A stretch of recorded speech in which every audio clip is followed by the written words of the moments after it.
A e dini çfarë ndodh me trupin tuaj nëse hani 3 kivi në ditë? Hipertensioni është ndoshta çrregullimi më i zakonshëm i shoqërisë moderne dhe perëndimore, i botës së pasur dhe industrializuar. Është vlerësuar në të vërtetë se në Itali ekzistojnë vetëm 15 milion njerëz që vuajnë prej tij. Tu ushqyerit jo i mirë është padyshim vendi i parë i ngritjes së nivelive të presionit të lartë të gjakut.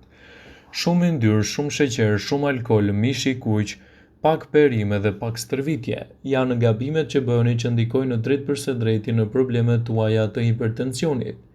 Dhe për fat të keq, presioni është një nga parametrat në të cilët mbahen nën kontroll me ushqyerjen e duhur. Por nga American Heart Association Orlando vjen një lajm që mund të jetë i rëndësishëm për ata që vuajnë nga hipertensioni.